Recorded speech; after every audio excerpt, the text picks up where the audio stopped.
Praise the Lord. இயேசுவுக்கே புகழ். நேயர்களே, உங்கள் அனைவரையும் அன்போடு வரவேற்கிறோம். இன்றைய வார்த்தை யூடியூப் சேனல் நேயர்கள் அனைவருக்கும் எங்களின் அன்பான வணக்கங்கள். இன்னைக்கு நம்மளோட இணைந்திருக்கிறவங்கள் அனைவருக்கும் ஆண்டவரோட அமைதி உரித்தாகுக. ஆமா, ஆண்டவரோட கிருபை நம்ம எல்லார் மேலயும் இருக்கட்டும். கண்டிப்பா. இந்த நேரத்துல நாம ஒரு ஆழமான ஜெபத்தோட இந்த நிகழ்ச்சியை தொடங்குவோம்.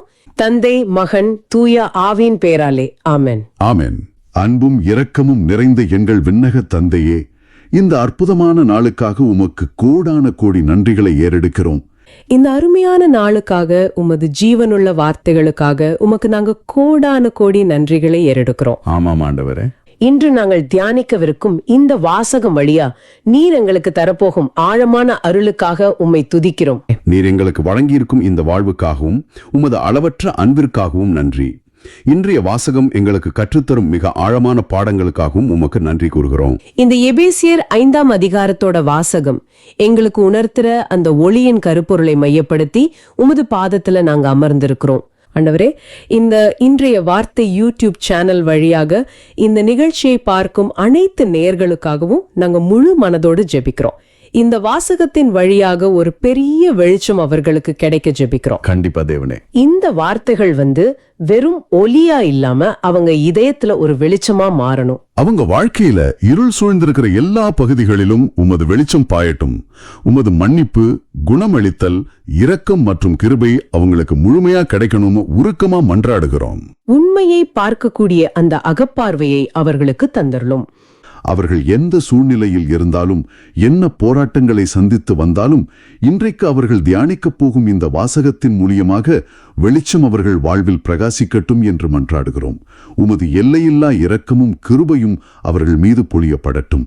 அவர்களுடைய பாவங்கள் மன்னிக்கப்படவும், அவர்கள் ஆன்ம மற்றும் உடல் சுகம் பெறவும், உமது ஒளியில் அவர்கள் புதிய மனிதர்களாக நடமாடவும் உருக்கமாக மன்றாடுகிறோம். பார்வையற்றோர், அதாவது உடல் மற்றும் ஆன்மீக ரீதியாக பார்வையற்றோர் முழுமையாக குணமடைந்து ஒளியை பெறவும், விசுவாசிகள் எப்போதுமே ஒளியின் மக்களாக வாழவும் அருள்தாரும். ஆமென். இருளில் சிக்கியுள்ள பாவிகள் கிறிஸ்துவின் எல்லையற்ற இரக்கத்தை உணர்ந்து விழிக்கவும் ஜெபிக்கிறோம். உண்மைதான் ஆண்டவரே. உலகத்தின் தலைவர்கள் கடவுளின் தூய ஆவியால் வழிநடத்தப்பட்டு அவர்களின் இதயங்களுக்காக தேர்ந்தெடுக்கப்படவும் நாங்க ஜெபிக்கிறோம். ஆமென். புறக்கணிக்கப்பட்டவர்கள் மற்றும் தாழ்வாக கருதப்பட்டவர்கள் கடவுள் அவர்களை ஆழமாக மதிக்கிறார் என்பதை அறியவும் உமது பாதத்தில் கெஞ்சுகிறோம். ஆமாம் தேவனே. எங்களது இந்த ஊழியம், பாடல்கள் மற்றும் போதனைகள் மற்றவர்கள் ஒளியில் நடக்கவும், கடவுளின் ஞானத்தை முழுமையாக நம்பவும், விசுவாச கண்களால் பார்க்கவும் உதவ வேண்டும் என ஜெபிக்கிறோம். கண்டிப்பா. மற்றும் எங்களிடம் ஜெபத் தேவைகளை சொன்ன அனைவருக்காகவும் அவர்களின் நல்ல நோக்கத்துக்கான மன்றாட்டுக்கள் அனைத்தும் விரைவில் நிறைவேறும்படியாகவும் ஜெபிக்கிறோம். ஆமென். இந்த மன்றாட்டுக்கள் அனைத்தையும் எங்கள் சகோதரரும் ஆண்டவருமான இயேசு கிறிஸ்துவின் பெயரில் திருமுன் வைக்கிறோம், எங்கள் அன்பு தந்தையே. ஆமென். நேயர்களே, உங்களது ஜெபத் தேவைகளை கமெண்ட்லோ அல்லது எங்களின் வாட்ஸ்அப்பிலோ தெரியுங்கள். நாங்களும் எங்களது தனிப்பட்ட ஜெபத்திலும் ஜெபிக்கிறோம். ரொம்ப சந்தோஷம். சரி நண்பர்களே, ஒரு நிமிஷம் யோசிச்சு பாருங்க.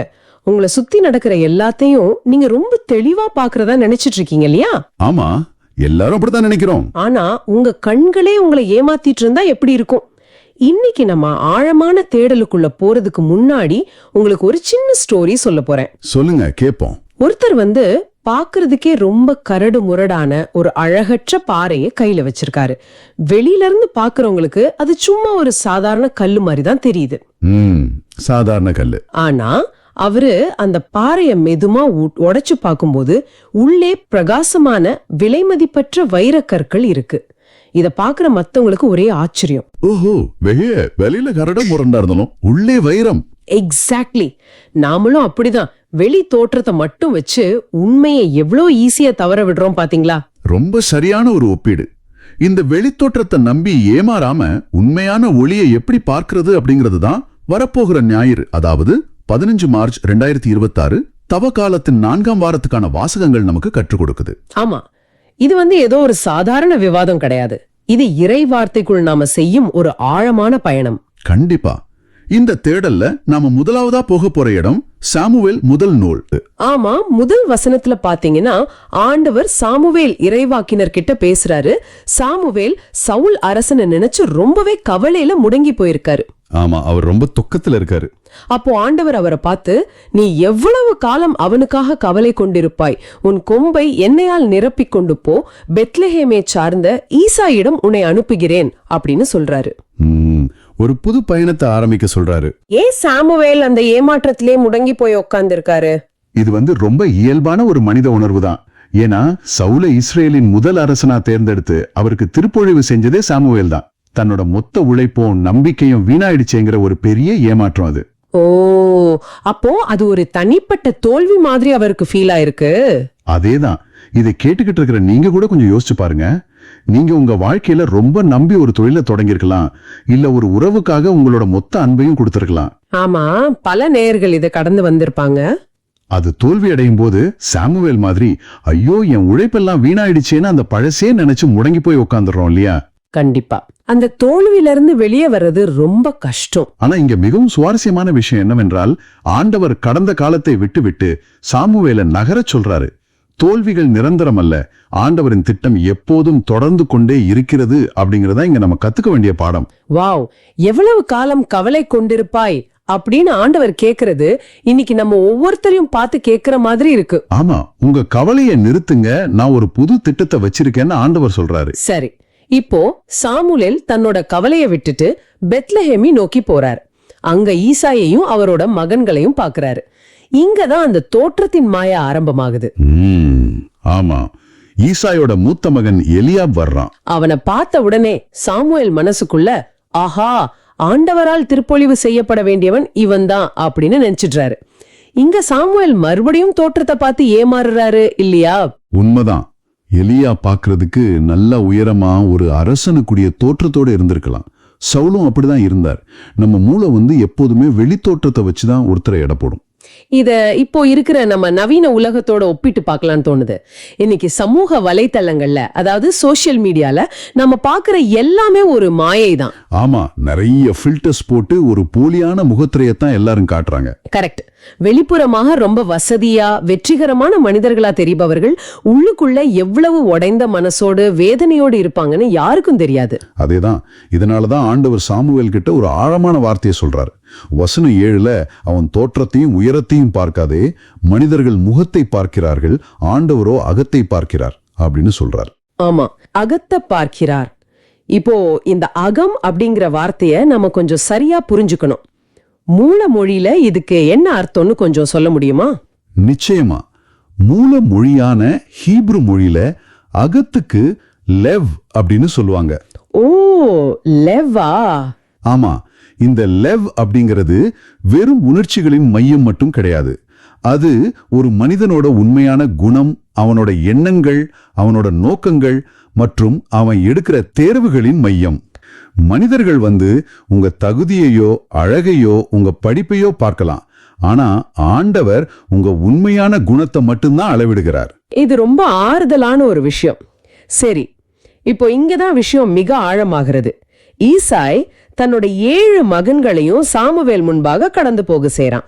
ஆனா ஆண்டவர் அவர்களை யாரையும் தேர்ந்தெடுக்கல. இங்க நான் ஒண்ணு கவனிச்சேன். ஒரு முக்கியமான பழி நடக்குது. ஒரு பெரிய இறைவாக்கினர் வந்திருக்காரு. ஆனா ஈசாய் தன்னோட சொந்த இளைய மகனையே அங்க கூப்பிடல. அவன் ஆடுகளை மேய்த்து கொண்டிருக்கிறான். ஆமா, ஈசாயே தாவீத ஒரு பொருட்டா நினைக்கல. ஒரு சொந்த தந்தையே தம் மகனின் திறமைய மறந்து போகினது ஏன்? இது ரொம்ப ஆச்சரியமா இருக்கு. ஏன்னா அந்த காலத்துல ஆடு மேய்க்கிற தொழில்ங்கிறது ரொம்ப சாதாரணமான அடித்தட்டு வேலை. ஈசாயோட பார்வையில தாவீதுக்கு ஒரு அரசனாகிற தகுதியே இல்லைன்னு அவர் நினைச்சிருக்கலாம். இத கேக்குறப்போ எனக்கு என்ன தோணுதுன்னா, இன்னைக்கு நிறைய நேயர்கள் அவங்க வேலை செய்யும் இடங்களிலோ இல்ல சொந்த குடும்பத்திலோ இதே மாதிரி ஒரு உணர்வை கடந்து வந்திருப்பாங்க. கண்டிப்பா. தாங்கள் புறக்கணிக்கப்பட்டதாக பல பேர் நினைக்கிறாங்க. ஆமா, என் உழைப்பு யாருக்கும் தெரியவில்லையே, என் திறமையை என் சொந்த குடும்பமே மதிக்கலையே அப்படின்னு தனிமையில பல பேர் அழுதுகிட்டு இருக்கலாம். அவங்களுக்கு இந்த நிகழ்வு என்ன சொல்லுது? இது ஒரு முக்கியமான கேள்வியை எழுப்புகிறது. மனிதர்களால் மறக்கப்பட்டாலும் ஆண்டவர் உங்களை ஒருபோதும் மறப்பதில்லை. நீங்க செய்யற சிறு சிறு வேலைகளை, அதாவது தாவீது ஆடு மேய்ப்பது போல, அதை உண்மையாக செய்யும் போது ஆண்டவருடைய கண்கள் உங்களை தேடி கண்டுபிடிக்கின்றன. வாவ், உங்களை யாருமே பார்க்கலன்னு நினைக்காதீங்க. ஆண்டவர் உங்களை பார்த்துட்டு தான் இருக்காரு. அதேதான் சாமுவேல் அங்க என்ன சொல்றாரு பாருங்க. அவன் வரும் வரை நான் உணவு அருந்த மாட்டேன் அப்படின்னு சொல்றாரு. ஓ, ஒரு பெரிய இறைவாக்கினர் ஒரு சாதாரண சிறுவனுக்காக காத்திருக்காரு. ஆமா, ஆண்டவர் தேர்ந்தெடுத்தவருக்கு கிடைக்கும் மரியாதையை இது சுட்டிக்காட்டுது. உலகம் உங்களை ஒதுக்கினாலும் ஆண்டவர் உங்களுக்குரிய அங்கீகாரத்தை சரியா கொடுப்பார். ரொம்ப உண்மையான வார்த்தைகள். இப்போ தாவீத ஆள் அனுப்பி கூட்டிட்டு வராங்க. அவன் வந்த உடனே திருவுவிலியம் அவனை ரொம்ப அழகா வர்ணிக்குது. அவன் சிவந்த மேனியும் ஒளிரும் கண்களுமாக வந்தான். ஆமா, அவன் அழகிய தோற்றமுடையவனா இருந்தான். இங்க எனக்கு ஒரு சின்ன முரண்பாட்டு தோணுது. ஆண்டவர் தோற்றத்தை பாக்குறதில்லன்னு சொல்லிட்டு ஏன் இங்க தாவீதோட அழக அவ்வளவு சிறப்பிச்சு சொல்லணும்? இது முரண்பாடு இல்ல. ஆண்டவர் அவனோட அழகுக்காக அவனை தேர்ந்தெடுக்கல. ஆனா அவனோட அகம், அந்த லிவ், தூய்மையா இருந்ததுனால அந்த அகத்தின் அழகு அவனோட கண்களிலும் முகத்திலும் வெளிச்சமா தெரிஞ்சது. ஓஹோ, அகத்தின் அழகு முகத்தில் தெரியும்னு சொல்லுவாங்களே, அதுவா? சரியா புடிச்சிட்டீங்க. அவனோட உள்ளத்தின் நேர்மைதான் அந்த ஒளிரும் கண்களுக்கு காரணம். தாவீது வந்த உடனே ஆண்டவர் என்ன சொல்றாரு? தேர்ந்து கொள்ளப்பட்டவன் இவனே, இவனை திருப்பொழிவு செய் அப்படின்னு சொல்றாரு. இத கொஞ்சம் கற்பனை செஞ்சு பாருங்க. எந்த அண்ணன்மார்கள் அவனை வெறும் ஆடு மேய்க்கிறவன்னு ஒதுக்கி வச்சாங்களோ அதே சகோதரர்கள் முன்னிலையில அவனுக்கு தலையில எண்ணெய் ஊற்றப்படுகிறது. இதுதான் ஆண்டவரோட நீதி. ஆனா இந்த நிகழ்வின் உச்சகட்டம் தாவீது அரசனானது மட்டும் கிடையாது. அந்த 13வது வசனத்துல ஒரு மிக முக்கியமான வரி வருது. ஆமா, அன்று முதல் ஆண்டவரின் ஆவி தாவீதின் மேல் நிறைவாக இருந்தது அப்படிங்கிற வரி.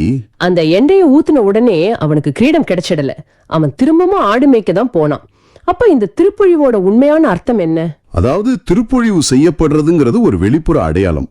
ஆனா உண்மையான மாற்றம் அந்த தூய ஆவியின் அபிஷேகத்துல தான் இருக்கு. அந்த ஆவிதான் தாவீதுக்கு கோலியாத்தை வீழ்த்துறதுக்கும் இஸ்ரேலை வழி நடத்துறதுக்கும் பலம் கொடுத்துச்சு. அப்போ இத கேட்டுக்கிட்டு இருக்கிற நேயர்கள் அவங்க வாழ்வின் சவால்களை எதிர்கொள்ளணும்னா அவங்களுக்கு வெளியில கிடைக்கிற பலத்தை விட ஆண்டவரோட தூய ஆவியின் பலமே ரொம்ப முக்கியம். கண்டிப்பா. இன்னைக்கு இருக்கிற நவீன சவால்களை, மன அழுத்தங்களை நம்ம சமாளிக்கணும்னா நம்ம அகத்தை நாம் தூய்மையாக வைத்துக் கொள்ளணும். கரெக்ட். அப்படி நம்ம அகத்தை தூய்மையா வச்சுக்கிட்டா நாமும் கூட அன்றாட வாழ்வில் இறையாட்சியை நிலைநாட்ட திருப்பொழிவு செய்யப்பட்டவர்களே, இல்லையா? 100க்கு 100 உண்மை. நம்ம சாதாரண வாழ்க்கையிலையும் நம்ம தூய ஆவியின் பலத்தால பெரிய காரியங்களை செய்ய முடியும். ரொம்ப ஆழமான ஒரு பதிவு இது. உங்களை நோக்கி ஒரு சிந்தனையை கூற நான் விரும்புறேன். சொல்லுங்க. நீங்கள் இப்போது எந்த ஆடுகளை மேய்த்து கொண்டிருக்கிறீர்கள்? உங்க உழைப்பு இன்னைக்கு உங்க குடும்பத்திலயோ வேலை செய்யற இடத்திலயோ யாருக்கும் தெரியாம இருக்கலாம். ஆனா நீங்கள் தனிமையில இருக்கும்போது உங்களை யாரும் பார்க்காவ போது உங்கள் அகத்தை எப்படி பக்குவப்படுத்துகிறீர்கள்? ரொம்ப சிந்திக்க வேண்டிய ஒரு கேள்வி இது. ஆமா, மனிதர்கள் முகத்தை பார்க்கலாம், ஆனா ஆண்டவர் அகத்தை பார்க்கிறார். உங்கள் அகம் தூய்மையாக இருந்தால் உங்களுக்கான ஆண்டவரின் திருப்பொழிவு உங்களுக்காக காத்து கொண்டிருக்கிறது என்பதை மட்டும் எப்போதுமே மறக்காதீங்க. சரி, இறைவன் நம்ம அகத்தை பார்க்கிறார்னா அங்கே அவர் எதை தேடுகிறார்? என்ன சொல்றது? ஒரு தூய்மையை தேடுறாரா? ஆமா. ஆனா நம்ம அகம் எப்போதுமே சுத்தமா இருக்கிறது இல்லையே. அங்கே நிறைய இருள் இருக்கே. அதை அகற்றி ஒளியின் மக்களாக நம்ம மாறுவதையே ஆண்டவர் விரும்புறாரு. இதைத்தான் தாவீது தன்னுடைய திருப்பாடல்கள் 23ல ரொம்ப அழகா பாடுறார். ஆனா பாத்தீங்கன்னா இதை நாம ரொம்ப பழகி போன ஒரு வாசகமா பாக்குறதால இதுக்குள்ள ஒழிஞ்சிருக்கிற சில பிரம்மாண்டமான உண்மைகளை நாம கோட்டை விட்டுடுறோம். அந்த உண்மைகளை தான் இன்னைக்கு நாம உடைக்க போறோம். இப்போ தாவீது அரசர் ஆரம்பிக்கிற முதல் வரியே ரொம்ப பிரபலம். ஆமா, ஆண்டவரே என் ஆயர். சரியா சொன்னீங்க. ஆண்டவரே என் ஆயர், எனக்கு ஏதும் குறையில்லை. பசும் புல்வெளிகளில் என்னை அவர் இளைப்பாறச் செய்வார். அமைதியான நீர்நிலைகளுக்கு என்னை அழைத்துச் செல்வார். அவர் எனக்கு புதிய உயிரளிப்பார். ரொம்ப அழகான வரிகள். ஆனா இத வாசிக்கும் போது எனக்குள்ள ஒரு பெரிய நெருடல் வருது. அதாவது எனக்கேதும் குறையில்லைன்னு அவர் சொல்றார். சரி. ஆனா நாம வாழ்கிற இந்த நவீன உலகத்துல நேயர்கள் எல்லாருமே எப்பொழுதும் பணத்துக்கும் புகழுக்கும் அடுத்தடுத்த இலக்குகளை நோக்கியும் ஒரு பெரிய ஓட்டத்துலதான் இருக்காங்க. கண்டிப்பா, ஒரு முடிவில்லாத ஓட்டம் தான். எப்பவுமே நமக்குள்ள டைம் இல்ல, பணம் இல்ல, நிம்மதி இல்லன்னு ஒரு குறை இருந்துகிட்டே தானே இருக்கு. அப்படிப்பட்ட சூழல்ல இந்த வாசகம் தர அமைதி நம்மளோட இந்த ஓட்டத்துக்கு எப்படி பொருந்தி போகும்? எனக்கு குறையே இல்லைன்னு ஒரு மனுஷனால எப்படி உண்மையாவே சொல்ல முடியும்? இது ரொம்ப அற்புதமான கேள்வி. முதல்ல ஆயர் அப்படிங்கிற வார்த்தையோட, அதாவது ஷெப்பர்டுங்கிற வார்த்தையோட பண்டைய கால வரலாற்று பின்னணியை நாம புரிஞ்சுக்கணும். ஓ, அந்த காலத்துல ஆயர்கள் வேற மாதிரி இருப்பாங்களா? ஆமா, இன்னைக்கு நாம நிறைய வழிகாட்டிகளை பாக்குறோம் இல்லையா? ஒரு டூர் கைடு மாதிரி வழியை காட்டிட்டு போயிட்டே இருப்பாங்க. ஆமா, அவன் மேல முடிஞ்சதும் கிளம்பிடுவாங்க. சரியா? ஆனா பண்டைய இஸ்ரேல் தேசத்துல ஒரு ஆயர் அப்படிங்கிறவரு வெறும் கைடு கிடையாது.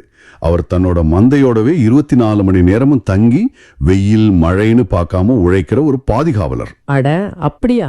ஆமா, தன் ஆடுகளுக்காக உயிரையே கொடுக்கிறவர். ஆண்டவர் நம்மளை பாதுகாக்கும் போது நமக்கு குறை என்பதே இல்லைங்கிறத இது ஆழமா பதிய வைக்குது. அப்போ இதை இப்படி பார்க்கலாமா? ஒரு சின்ன குழந்தை வந்து தன்னோட அப்பா ஓட்டுற கார்ல பின் சீட்ல எந்த கவலையும் இல்லாம நிம்மதியா தூங்கிட்டு வரும். ஆமா, ஏன்னா வண்டிய ஓட்டுறது அப்பா, அவர் பத்திரமா கொண்டு போய் சேர்த்துடுவாருன்னு ஒரு நம்பிக்கை. அந்த குழந்தைக்கு எந்த குறையும் இல்ல, ஏன்னா முழு பொறுப்பும் அவங்க அப்பாவோடது. ரொம்ப சரியான ஒப்பீடு. அது போல என் வாழ்க்கையோட பொறுப்பை ஆண்டவர் எடுத்துக்கும் போது எனக்கு எந்த குறையும் இல்லைன்னு நாம நம்பலாமா? 100க்கு 100 சரியான ஒப்பீடுது.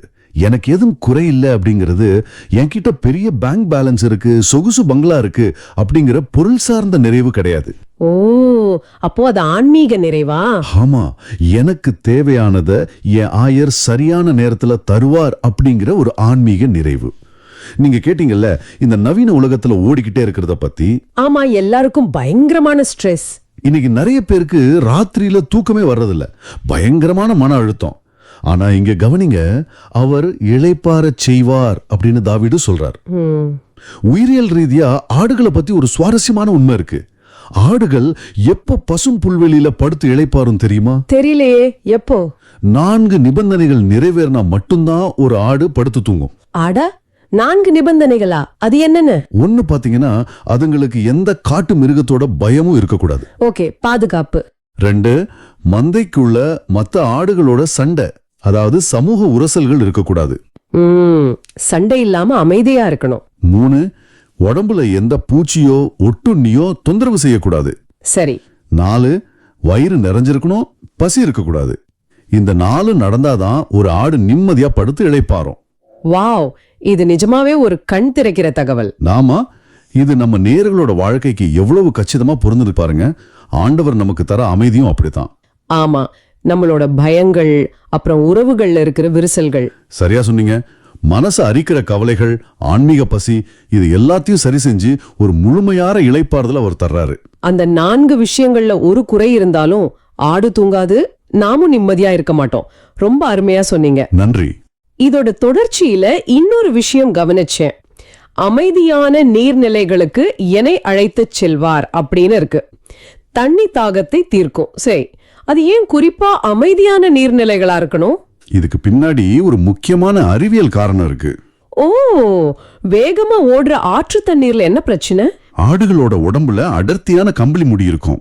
வேகமா ஓடுற தண்ணியில ஆடு இறங்குனா அது தடுமாறி விழுந்து அந்த முடி முழுக்க தண்ணியை உறிஞ்சி வெயிட் தாங்காம ஆடு அப்படியே முழுகி இறந்துடும். அதனால ஆடுகளுக்கு வேகமா சத்தம் போட்டு ஓடுற தண்ணியை பார்த்தாலே மரண பயம் வரும். ஒரு நல்ல ஆயருக்கு இது தெரியும். ஓஹோ, அப்போ ஆயர் என்ன பண்ணுவார்? அவர் என்ன பண்ணுவாருன்னா, அந்த ஓடுற தண்ணியை ஒரு இடத்துல சின்னதா தடுத்து நிறுத்தி அதை ஒரு அமைதியான குளம் மாதிரி மாத்தி அப்புறம் ஆடுகளை கூட்டிட்டு போவார். அடடே, அப்போ கடவுள் எனக்கு ஒரு ஆசீர்வாதத்தை கொடுக்கறார்னா அது என் மூஞ்சியில அப்படியே தூக்கி எறியாம என் இயல்ப, என் பயங்களை புரிஞ்சுக்கிட்டு எனக்கு ஏத்த மாதிரி நான் ஏத்துக்கிற விதத்துல அதை கொடுக்கறாருன்னு அர்த்தமா? மிக சரியா சொன்னீங்க. அவர் நம்ம பயங்களை புரிஞ்சுக்கிட்டவர். நம்ம நேயர்கள் பல பேருக்கு தங்களோட சூழ்நிலையை பார்த்து பெரிய பயம் இருக்கலாம். ஆனா ஆண்டவர் அந்த சூழ்நிலைய நமக்காக அமைதியான நீர்நிலையா மாற்றுவார் இல்லையா? கண்டிப்பா மாற்றுவார். சில நேரங்கள்ல ஆடுகள் தவறி போய் மல்லாக்க விழுந்துரும். அப்படி விழுந்துட்டா அதால தானா எழுந்திருக்கவே முடியாது. என்ன சொல்றீங்க? தானா எந்திரிக்க முடியாதா? ஆமா, அப்படியே கிடந்து மூச்சு திணறி செத்துடும். இத ஆங்கிலத்துல காஸ்ட் ஷீப் அப்படின்னு சொல்லுவாங்க. ஓ பாவம். அப்போ மெய்ப்பன் வேகமா ஓடி வந்து அதை மெதுவா திருப்பி போட்டு அதோட கால்களை நீவி விட்டு ரத்த ஓட்டத்தை சீராக்கி அதை எழுப்பி விடுவார். எவ்வளவு அன்பான செயல் இது. நம்ம வாழ்க்கையிலயும் நாம பாவத்திலேயோ கடுமையான மனச்சோர்விலையோ அப்படியே முடங்கி போய் கிடக்கும்போது ஆண்டவர் ஓடி வந்து நம்மளை திருப்பி போட்டு புதிய உயிரளிக்கிறார். எவ்வளவு ஆழமான அன்பு இது. சரி, இப்போ பயணம் அப்படியே அமைதியான புல்வெளியில இருந்து கொஞ்சம் கடினமான பாதைக்கு திரும்புது. ஆமா, இருள் பள்ளத்தாக்கு. தம் பெயர் விளங்க நேரிய வழிகளில் என்னை நடத்துவார். மேலும் சாவின் இருள் பள்ளத்தாக்கில் நான் நடக்க நேர்ந்தாலும் எந்த தீங்கிற்கும் அஞ்சிடேன். நீர் என்னோடு இருப்பதால் என் அச்சம் நீங்கிடவே உம் கோலும் நெடுங்கழியும் என்னை தேற்றும். இந்த இடத்துல ஒரு பெரிய ஆச்சரியம் என்னன்னா, மொழி நடையில நடக்கிற ஒரு மாற்றம். ஆமா, அது ரொம்ப முக்கியமான இடம்.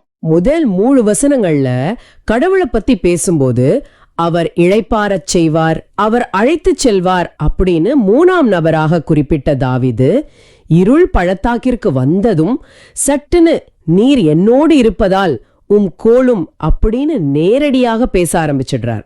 சரியா கவனிச்சிருக்கீங்க.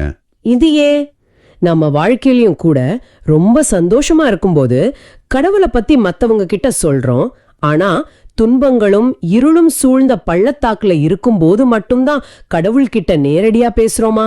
உங்களோட இந்த சிந்தனை மனிதர்களோட மனவியல ரொம்ப அழகா படம் பிடிச்சு காட்டுது. நிஜமாவா? ஆமா, நம்ம வாழ்க்கையில எல்லாமே நல்லபடியா நடந்துகிட்டு இருக்கும்போது நம்ம கடவுளை ஒரு தத்துவமா கொஞ்சம் தூரத்துல இருந்து தான் பாக்குறோம். ஆமா, அவர் அங்க இருக்காருன்னு ஒரு பொதுவான நம்பிக்கை. ஆனா எப்போ ஒரு பெரிய வியாதி வர்றதோ, வேலை போயிடுமோங்கிற பயம் வருதோ, இல்ல ஒரு எதிர்பாராத மரணம் நம்ம குடும்பத்துல நிகழுதோ, அதாவது ஒரு சாவின் இருள் பள்ளக்காக்குள்ள நாம தள்ளப்படுறோமோ, அப்போதான் நம்ம இதயம் கடவுளை மிக நெருக்கமா உணருது. அப்போ அவர் வெறும் கடவுள் இல்ல. சரியா சொன்னீங்க, அவரே அப்பா. அங்கதான் நீர் என்னோடு இருக்கிறீர் அப்படிங்கிற அந்த நெருக்கம் உருவாகுது. இருந்தாலும் அந்த இருள் பள்ளத்தாக்கு ரொம்ப பயமா இருக்குமே. நம்ம நேர்கள் பலர் கூட இப்போ அப்படிப்பட்ட ஒரு பள்ளத்தாக்குல ஒரு மெடிக்கல் ரிப்போர்ட்டுக்காக காத்திருக்கிறதோ, இல்ல வாழ்க்கையில அடுத்தது என்ன செய்யறதுன்னு தெரியாமலும் இருக்கலாம். ஆமா, அது ரொம்ப கஷ்டமான சூழ்நிலை தான். அவங்களுக்கு இதுல என்ன ஆறுதல் இருக்கு? அந்த ஆறுதல் நான் நடக்க நேர்ந்தாலும் அப்படிங்கிற வார்த்தையில இருக்கு. ஆங்கிலத்துல வாக் த்ரூ த வேலி அப்படின்னு வரும். அதாவது அதை கடந்து போறோம். சரி, அந்த பள்ளத்தாக்கு நாம நிரந்தரமா வீடு கட்டி தங்க போற இடம் கிடையாது. அது ஒரு வழிப்பாதை மட்டும்தான். அதை கடந்து போக போறோம். ஓ, ஒரு டிரான்சிட் மாதிரி. ஆமா, பண்டைய இஸ்ரேல்ல வெயில் காலத்துல மலை உச்சியில் இருக்கிற நல்ல புல்வெளிக்கு ஆடுகளை கூட்டிட்டு போகணும்னா மலைகளுக்கு நடுவுல இருக்கிற ஆழமான இருட்டான பள்ளத்தாக்குகள் வழியா தான் ஆயர் கூட்டிட்டு போவார். அப்போ அந்த இருட்டுக்குள்ள போறது ஒரு காரணத்துக்காகத்தான். கண்டிப்பா, அந்த இருட்டுக்குள்ள போறது வெளிச்சமான உச்சிக்கு போறதுக்கான ஒரு வழியே தவிர அது முடிவல்ல. புரிஞ்சது. ஆனா இப்போ எனக்கு ஒரு உண்மையான சந்தேகம் இருக்கு. கோலும் நெடுங்கழியும் என்னை தேற்றும்னு அவர் சொல்றார். சரி, கோல் நெடுங்கழி, இதை யோசிச்சு பாருங்க. இது ரெண்டுமே அடிக்கிற ஆயுதங்கள் தானே. ஒரு குச்சிய பார்த்து எனக்கு ஆறுதலா இருக்குன்னு சொல்றது கொஞ்சம் விசித்திரமா இல்லையா? நீங்க கேக்குறது நியாயமான சந்தேகம் தான். எனக்கு இது எப்படின்னு புரியல. ஆனா ஒண்ணு தோணுது. ஒரு சர்ஜரியில மருத்துவர் பயன்படுத்தும் கத்தி இருக்குல்ல, அத பார்த்தா பயமாதான் இருக்கும், அது காயப்படுத்தும்னு தெரியும். ஆமா, ஆனா சரியான மருத்துவர் கையில அது இருக்கும்போது அது நம்ம உயிரை காப்பாத்துற ஒரு கருவி. ஆண்டவரோட கோலும் அப்படிதான் நம்ம எடுத்துக்கணுமா? பிரமாதமான ஒரு ஒப்பீடு, மிகச்சரியா சொன்னீங்க. ஆயரோட கையில இருக்கிற இந்த கோலும் நெடுங்கலியும் ஆடுகளை தண்டிப்பதற்கான ஆயுதங்கள் கிடையாது. அவை அன்பின் கருவிகள். ஓ, தண்டிக்கிறதுக்கு இல்லையா? இல்லவே இல்ல. கோல் அப்படிங்கிறது கொஞ்சம் குட்டையா ரொம்ப உறுதியா இடுப்புல செருகி வச்சிருப்பாங்க. ஓநாய், சிங்கம் மாதிரி காட்டு மிருகங்கள் ஆடுகளை தாக்க வரும்போது அந்த எதிரிகளை அடிச்சு விரட்ட ஆயர் இதை பயன்படுத்துவார். அப்போ அது ஆடுகளுக்கு எதிராக பயன்படுறது இல்ல. சரியா, வெளியிலிருந்து வர ஆபத்துல இருந்து ஆண்டவர் நம்ம காப்பாத்துறார். அதுக்குதான் கோல். ஓஹோ, அப்போ நெடுங்கழி எதுக்கு? நெடுங்கழி அப்படிங்கிறது நீளமா அதோட நுனியில ஒரு பெரிய வளைவோட இருக்கும். ஆமா, படத்துல எல்லாம் பார்த்திருக்கேன். ஆடுகள் சில நேரங்கள்ல தடம் மாறி ஒரு பள்ளத்துல விழப்போகும்போது அந்த வளைவை ஆட்டோட கழுத்துலயோ கால்லயோ மாட்டி அதை மெதுவா பத்திரமா பின்னாடி இழுக்க ஆயரதை பயன்படுத்துவார். ஆடா, இது உள்ளுக்குள்ள நாமளே செய்யற தவறுகள்ல இருந்து நம்மள மீட்கிற கருவி. மிகச்சரி. நம்ம நேயர்கள் கூட தவறான பாதையில போகும்போது ஆண்டவர் தன்னோட நெடுங்கழியால நம்மளை தடுத்து நிறுத்தி அன்பா தம் பக்கம் இழுக்கிறார். அதனாலதான் அது தண்டனையா தெரியாம தேறுதலா இருக்கு.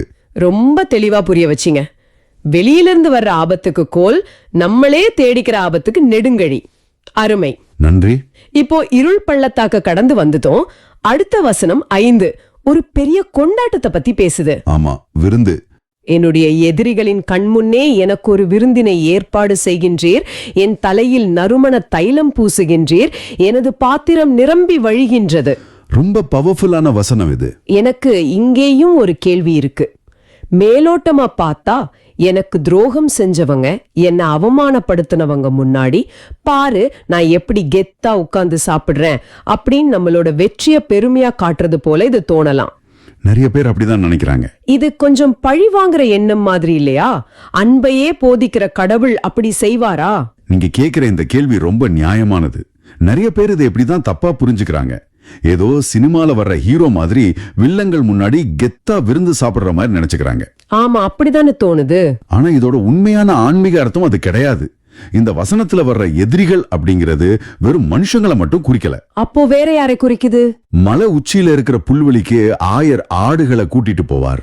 அங்க நிறைய விஷ செடிகளும் இருக்கும், சுத்தி ஓநாய்களும் பதுங்கி இருக்கும். ஓ, ஆபத்தான இடம். ஆமா, ஆயர் என்ன பண்ணுவார்னா முதல்ல போய் விஷச்செடிகளை எல்லாம் புடுங்கி போட்டுட்டு ஓநாய்கள் வராம சுத்தி பாதுகாப்பா நின்னுப்பார்.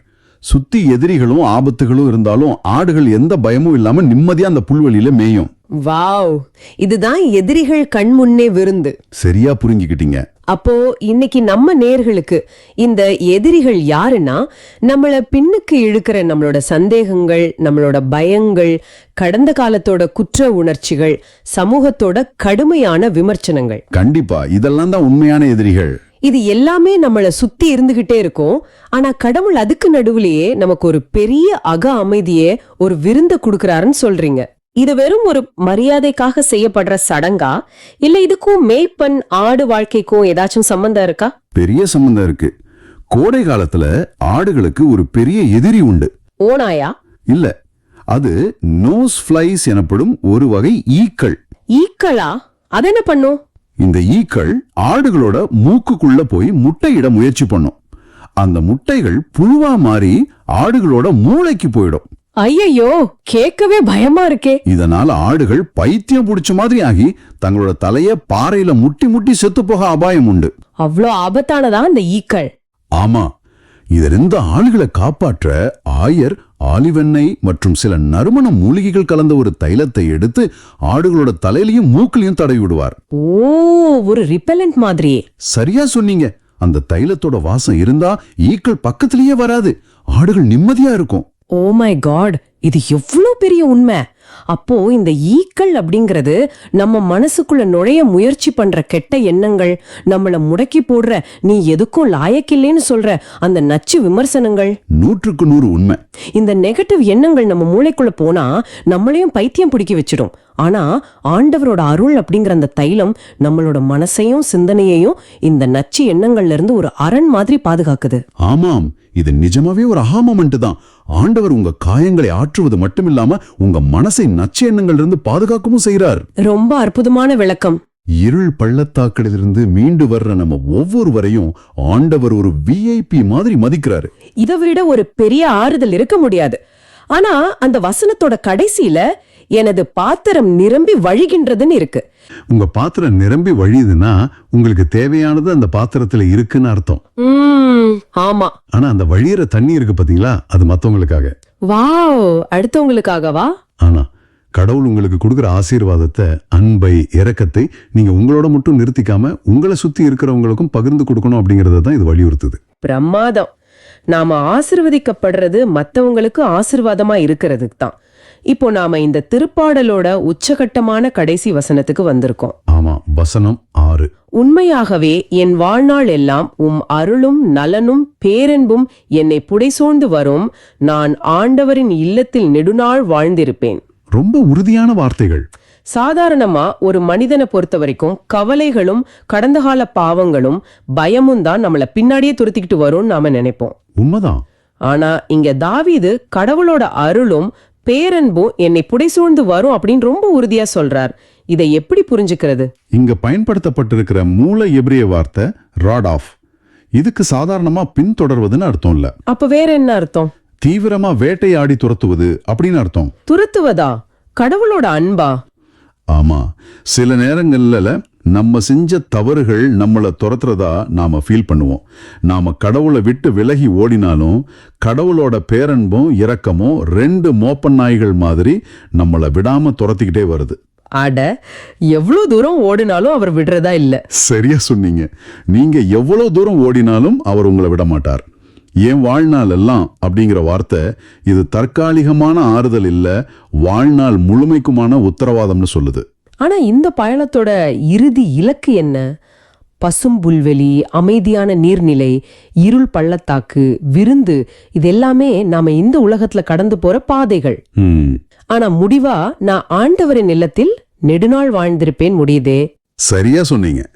ஒரு நல்ல ஆயர் தன் ஆடுகளை பகல் முழுவதும் மேய்த்து பாதுகாத்து சாயங்காலம் இருட்டும் போது பத்திரமா அதோட தொழுவத்துல கொண்டு போய் சேர்க்கிற மாதிரி நம்ம ஆண்டவர் நம்மளை இந்த உலகத்துல வழி நடத்துறதோட நிக்காம தன்னோட சொந்த இல்லத்துல, அதாவது கடவுளோடு என்றென்றும் இணைந்திருக்கிற அந்த நிலைவாழ்வு வரைக்கும் நம்மளை பத்திரமா கொண்டு போய் சேர்ப்பார்.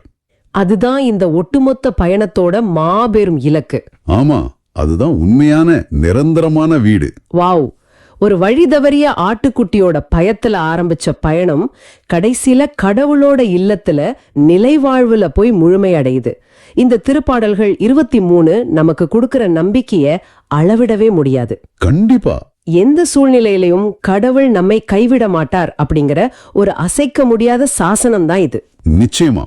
இது வெறும் வார்த்தைகள் இல்ல, இது நம்ம வாழ்க்கையின் ஒவ்வொரு வினாடியிலையும் நம்ம அனுபவிக்க வேண்டிய உயிரோட்டம் உள்ள உண்மைகள். நேயர்களே கவனிங்க. கடவுள் உங்களுக்கு எப்படி ஒரு நல்ல ஆயராக இருந்து உங்களோட வாழ்க்கையின் இருள் பள்ளத்தாக்குல உங்களை அரவணைக்கிறாரோ, உங்க காயங்களுக்கு தைலம் பூசுகிறாரோ, அதே போல உங்கள் வாழ்வில் நீங்கள் சந்திக்கிற இருள் பள்ளத்தாக்கில் தவித்துக் கொண்டிருக்கிற எந்த ஆடுகளுக்கு, அதாவது எந்த நபர்களுக்கு நீங்க ஒரு வழிகாட்டியாக, அரவணைப்பாக, ஆறுதலாக இருக்க போகிறீர்கள்? ரொம்ப அருமையான கேள்வி. கொஞ்சம் ஆழமா யோசிச்சு பாருங்க. உங்க நிறைந்து வழியும் பாத்திரத்திலிருந்து யாருக்கு அந்த அன்பை பகிர போறீங்க? ரொம்ப அற்புதமான ஒரு சவால் இது. அங்க நாம கவனிக்க வேண்டிய இன்னொரு முக்கியமான வரி இருக்கு. என் தலையில் நறுமணத் தைலம் பூசுகின்றீர் அப்படின்னு தாவீது சொல்றார். ஓ, இது சாமுவேல் தாவீதை திருப்பொழிவு செஞ்சதை குறிக்குதா? எக்ஸாக்ட்லி. அந்த நறுமணத் தைலம் அப்படிங்கிறது விரு எண்ணெய் அல்ல, அது தூய ஆவியானவரின் அடையாளம். நம் தலையிலும் ஆண்டவர் அதே தூய ஆவியால் நறுமணத் தைலம் பூசுகிறார். அப்போ அந்த ஆவியானவர் தான் நம்மளை சாவின் இருளில் இருந்து ஒளியின் பாதையில வழி நடத்துறாரு. மிகச்சரி. ஆனா இந்த ஒளி அப்படிங்கிற விஷயத்துல எனக்கு ஒரு பிராக்டிக்கலான சந்தேகம் இருக்கு. என்ன சந்தேகம்? கேளுங்க. புனித பவுல் எபேசியருக்கு எழுதிய 2ஆம் வாசகத்துல ஒரு காலத்தில் இருளாய் இருந்த நீங்கள் இப்போது ஆண்டவரோடு இணைந்து ஒளியாய் இருக்கிறீர்கள்னு சொல்றாரு. ஆமா, ஆண்டவர் நம்ம ஆயனா இருந்து வழி நடத்துறாரு, சரி. ஆனா இந்த இருளான உலகத்துல ஒளியின் பிள்ளைகளா வாழ்றதுன்னா பிராக்டிக்கலா என்ன அர்த்தம்? ரொம்ப அருமையான கேள்வி. இதுல ஒரு நுட்பமான அர்த்தம் இருக்கு. அதுதான், அவர் நீங்க இருள இருந்தீங்க அப்படின்னு சொல்லல, நீங்களே இருளாய் இருந்தீர்கள் அப்படின்னு சொல்றாரு. இது சாதாரணமா கடந்து போற வார்த்தை கிடையாது. இந்த வித்தியாசம் கவனிக்கப்பட வேண்டிய ஒண்ணு. இது மிக மிக முக்கியமான ஒரு புள்ளி. ஏன்னா அசல் கிரேக்க மொழியில இதை நாம படிக்கும்போது ஏத்தேகார் போத்தேஸ்கோட்டஸ் அப்படின்னு வருது. அதாவது இருளுங்கிறது அவங்கள சுத்தி இருந்த வெறும் ஒரு சூழல் மட்டும் கிடையாது, அதுவே அவங்களோட இயல்பா, அவங்களோட அடையாளமாவே மாறிடுச்சு. அடையாளமாவே மாறிடுச்சா? கொஞ்சம் விளக்கமா சொல்லுங்களேன். இத நாம அந்த காலத்து வரலாற்று பின்னணியோட புரிஞ்சுக்கணும். அன்றைய எபேசு நகரம் எப்படிப்பட்டது தெரியுமா? அது முழுக்கவும் மாய வித்தைகளும் மந்திர தந்திரங்களும் நிறைஞ்ச ஒரு நகரம். கேள்விப்பட்டிருக்கேன். அங்க ஒரு பெரிய கோவில் கூட இருக்குமே. ஆமா, அர்த்தமிஸ் தேவதையோட ஆலயம். அது உலக அதிசயங்கள்ல ஒன்னா இருந்துச்சு. அந்த மக்களோட ஒட்டுமொத்த பொருளாதாரமே அந்த சிலைகளை செஞ்சு விற்கிறதுல தான் அடங்கி இருந்துச்சு. ஆக இருளுங்கிறது அவங்களுக்கு ஏதோ ஒரு சின்ன கெட்ட பழக்கம் கிடையாது. ஓ, அது அவங்க கலாச்சாரமே. கரெக்ட். அவங்களோட கலாச்சாரம், அவங்களோட வியாபாரம், அவங்களோட ஒட்டுமொத்த அடையாளமே அந்த இருள் தான். அதாவது அவங்க இருளையே சுவாசிச்சு இருளையே வாழ்ந்து வந்திருக்காங்கன்னு சொல்லலாம். அப்படிப்பட்ட ஒரு ஆழமான இருள்ல இருந்து ஒருத்தன் வெளிவர்றது அப்படிங்கிறது சும்மா ஏதோ சட்டம் மாத்திர மாதிரி சாதாரண செயல் கிடையாது. கண்டிப்பா கிடையாது. இத விளக்குறதுக்கு எனக்கு ஒரு ஒப்பீடு தோணுது.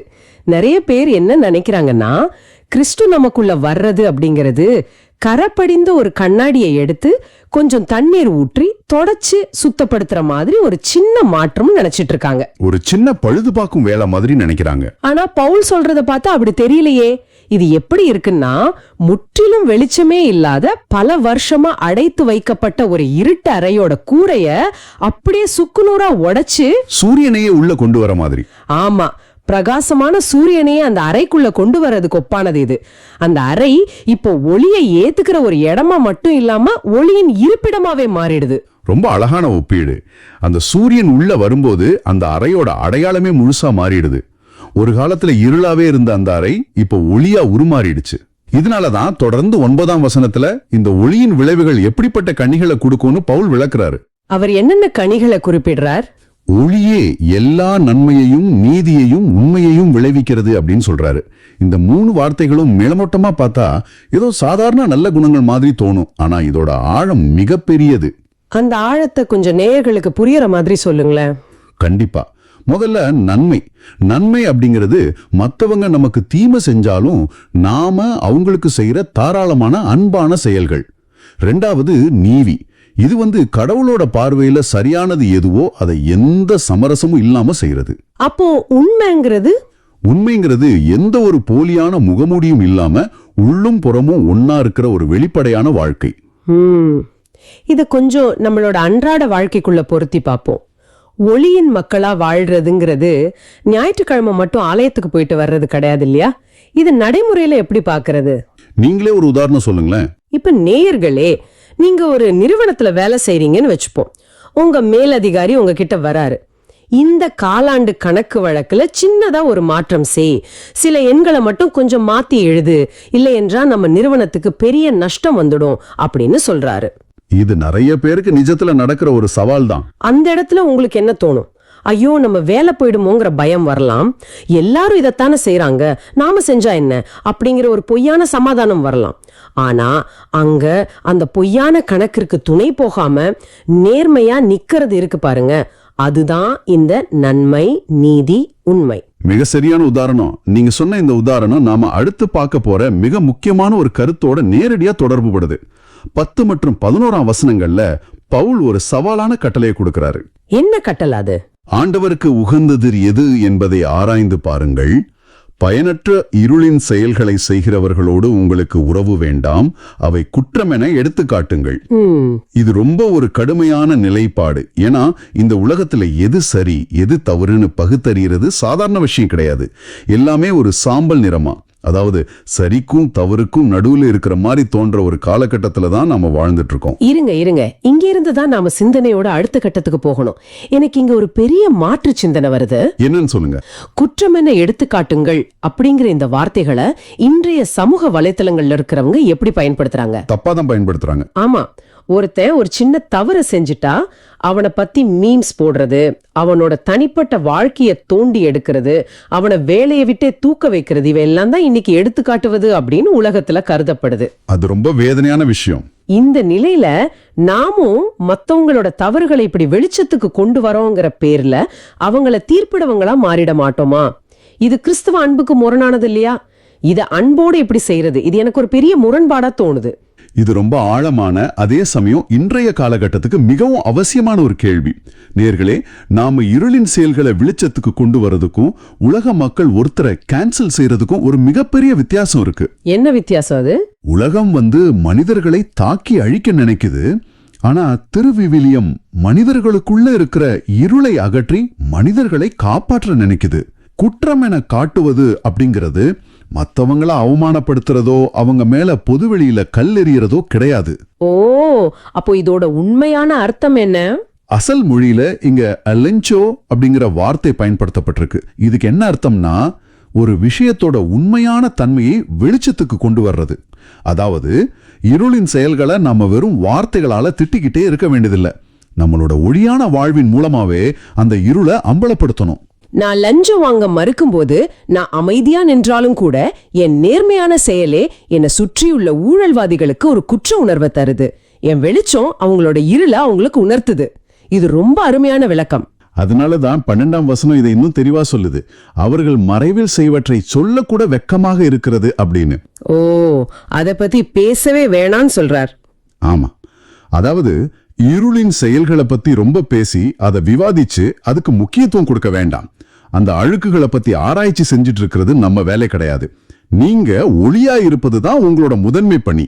இருள் என்ன செய்துட்டு இருக்கு அப்படிங்கறத விட ஒளி எவ்வளவு பிரகாசமா எரியுதுங்கிறது தான் ரொம்ப முக்கியம். நம்ம நேயர்கள் இத கண்டிப்பா நோட் பண்ணிக்கணும். ஏன்னா நாம இருளை பத்தி அதிகம் பேச பேச நாமும் அந்த இருளோட தன்மையை நமக்குள் உள்வாங்கிக் கொள்றோம் இல்லையா? இது மிகப்பெரிய ஒரு எச்சரிக்கை. 100% உண்மை. நாம மத்தவங்களை தீர்ப்பிப்பதற்காக இல்ல, அவங்கள மீட்பதற்காகவே ஒளியா மாறணுங்கிறத இந்த வசனங்கள் ஆழமா உணர்த்துது. சரி, இப்போ நாம இந்த வாசகத்தோட ஆகச் சிறந்த கவித்துவமான ஒரு உச்சக்கட்டத்துக்கு வருவோம். 13-14 வசனங்கள் தானே? ஆமா, 13 மற்றும் 14ஆம் வசனங்களை நாம வாசிக்கும் போது ஏதோ ஒரு கவிதைக்குள்ள நுழையிற மாதிரி ஒரு உணர்வு ஏற்படுது. உறங்குகிறவனே விழித்தெழு, இறந்தவனே உயிர்ப்பெழு, கிறிஸ்து உன்மீது ஒளி வீசுவார். இது வெறும் உரைநடை மாதிரி தெரியலையே. நீங்க கவனிச்சது ரொம்ப சரி. இது உண்மையிலே ஒரு அழகான கவிதை வரிதான். இதோட வரலாற்று பின்னணி ரொம்ப சுவாரஸ்யமானது. என்ன அது? ஆதி திருச்சபையில புதியதா இயேசுவை ஏற்றுக்கொண்டவங்களுக்கு ஞான ஸ்நானம் கொடுக்கும்போது பாடப்பட்ட ஒரு பாடல் இதுன்னு திருவிவிலிய அறிஞர்கள் சொல்றாங்க. ஓ, இது ஒரு பாடலா? ஆமா, ஒரு நபர் தண்ணீரினுள் மூழ்கும் போது அவர் தன்னுடைய பழைய பாவ வாழ்க்கைக்கு மறிக்கிறார். அதாவது அவர் உறங்குகிறார். பிறகு தண்ணீரிலிருந்து வெளியே வரும்போது அவர் புதிய வாழ்க்கைக்கு விழித்தெழுகிறார். கிறிஸ்தவர் மீது தன் ஒளியை பாய்ச்சுகிறார். இது வெறும் ஒரு அறிவுரை கிடையாது. திருவிவிலியம் நமக்கு தரும் ஒரு உயிர்த்தெழுதல் அழைப்பு. ஆழமாத பின்னணி இது. இந்த உறக்கம்ங்கிற வார்த்தைய இன்றைய நவீன வாழ்க்கையோட பொருத்தி பார்ப்பது ரொம்ப அவசியம்னு நான் நினைக்கிறேன். இன்னைக்கு நாம யாருமே, அதாவது பிசிக்கலி தூங்கிட்டு இல்ல, ஆனா ஆன்மீக ரீதியா நாம ஒரு வித ஸ்லீப் வாக்கிங் நிலையில, அதாவது தூக்கத்துல நடக்கிற மாதிரி தான் வாழ்ந்துட்டு இருக்கோம். அது எப்படி சொல்றீங்க?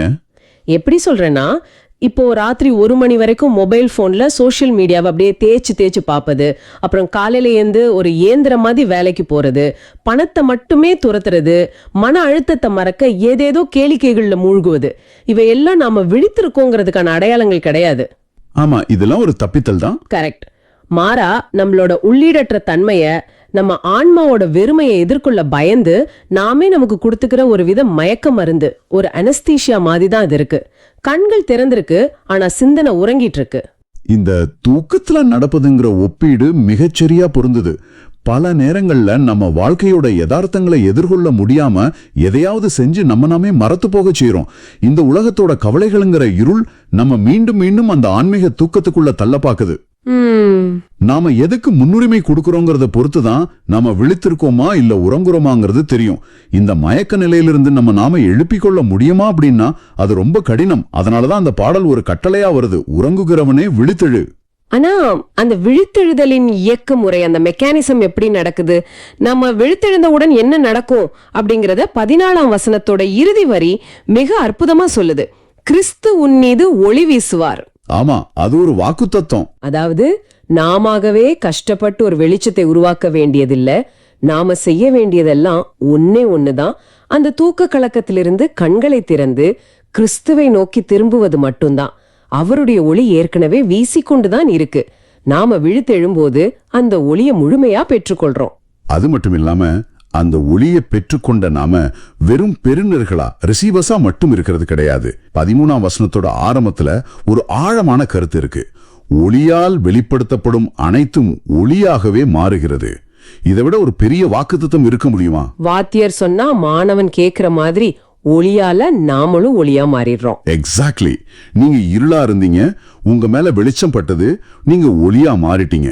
இப்ப உங்களை சுத்தி உள்ள இருளின் மேல நீங்க படும்போது அந்த இருளும் ஒளியா மாறும் சாத்தியம் இருக்கு. இது ஒரு தொடர் சங்கிலி மாதிரி. இந்த உலகத்தையே உருமாற்றும் ஒரு மாபெரும் இறைத்திட்டம். வாவ், எவ்வளவு ஆழமான ஒரு பயணம் இது. நேர்களே, நாம ஒரு காலத்துல இருளாவே இருந்தோம். கிறிஸ்து நம் வாழ்வுல வந்தப்போ அந்த இருட்டறையோட கூரை உடைக்கப்பட்டு நாம ஒளியின் இருப்பிடமா மாறணும். அந்த ஒளியின் பலனா நன்மை, நீதி, உண்மைங்கிற கனிகளை கொடுக்கிறோம். ஆமா, உலகத்தோட பயனற்ற இருளின் செயல்களோட நாம சமரசம் செய்து கொள்வதே கிடையாது. மாறா, நம்மளோட தூய்மையான நேர்மையான வாழ்வின் மின்விளக்கை ஒளிரச் செய்வதன் மூலம் சத்தம் இல்லாம இருளின் செயல்களை வெளிச்சத்துக்கு கொண்டு வரும். எல்லாவற்றுக்கும் மேலா இந்த நவீன உலகத்தின் இயந்திரத்தனமான மயக்கத்திலிருந்து, ஆன்மீக உறக்கத்திலிருந்து விழித்தெழவும், கிறிஸ்துவின் ஒளியை முழுமையா பெறவும் இந்த வாசகம் நம்ம அழைக்குது. ஆமா, இது நாம ஒவ்வொரு நாளும் ஒவ்வொரு கணமும் செய்ய வேண்டிய ஒரு தேர்வு. நேற்றைய இருளை பத்தி இன்னைக்கு நாம குற்ற உணர்ச்சி கொள்ள தேவையில்லை. இன்னைக்கு உங்களுக்குள்ள வீசும் கிறிஸ்துவின் ஒளியை கொண்டு உங்க குடும்பத்துல, உங்க பணியிடத்துல உள்ள இருளை எப்படி அகற்ற போறீங்க அப்படிங்கிறது தான் ரொம்ப முக்கியம். கண்டிப்பா. நீங்க விழித்தெழும்போது உங்க கிட்ட இருந்து வெளிப்படுற அந்த ஒளியோட வெப்பம் உங்களை சுற்றியுள்ளவங்களையும் அந்த உறக்கத்திலிருந்து எழுப்பும். நாம இதுவரைக்கும் பேசினதுல இருந்து உங்களுக்கு ஒரு ஆழமான கேள்விய, ஒரு சவாலை முன்வைக்க விரும்புறேன். இன்றைய நாளில் உங்களுடைய குடும்பத்திலோ அல்லது பணியிடத்திலோ உள்ள இருளை, அதாவது கவலை, பொய் அல்லது குழப்பம், இதை அகற்றுவதற்கு நீங்க எப்படி கிறிஸ்துவின் ஒளியை பிரதிபலிக்கும் ஒரு கண்ணாடியா மாற போறீங்க? இந்த வாசகம் உங்களை எந்த பகுதியில விழித்தெழச் சொல்லுதுன்னு கொஞ்சம் சிந்திட்டு பாருங்க.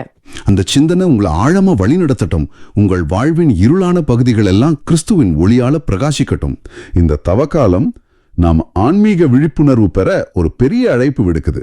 இந்த இருளிலிருந்து விழித்தெழுவது எப்படி இருக்கும் அப்படிங்கிறதுக்கு ஒரு நேரடி உதாரணமே இன்றைய யோவான் நற்செய்தி வாசகத்துல வர்ற பிறவி பார்வையற்றவரின் நிகழ்வுதான்.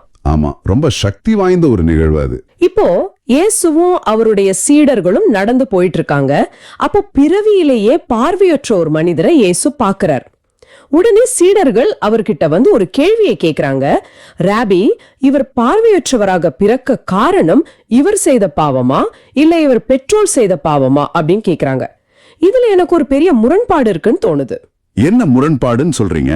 ஒரு குழந்தை பிறவியிலேயே பார்வையற்றதா இருக்குன்னா அது எப்படி தாயின் கருவிலேயே பாவம் செஞ்சிருக்க முடியும்? முதல் நூற்றாண்டு யூதர்களோட சிந்தனையில இப்படி ஒரு எண்ணம் ஆழமா பதிஞ்சிருந்திருக்கு இல்லையா? ஆமா, அது அன்றைய சமூகத்தின் ஒரு ஆழமான இறையியல் சிக்கல். அதாவது துன்பத்திற்கும் பாவத்திற்கும் இடையே ஒரு நேரடி தொடர்பு இருப்பதாகவே அன்றைய யூத சமூகம் உறுதியாக நம்பியது. ஓ, அப்படியா? ஆமா, நீ கஷ்டப்படுகிறாய் என்றால் நீ ஏதோ பெரிய தப்பு செய்திருக்கிறாய், கடவுள் உன்னை தண்டிக்கிறார் என்ற மனநிலை அது. திருவிவிலியத்தில் யோபுவின் நண்பர்கள் கூட இதே வாதத்தை தான் முன்வைக்கிறார்கள். சீடர்களின் கேள்வியும் அந்த பின்னணியிலிருந்துதான் வருகிறது.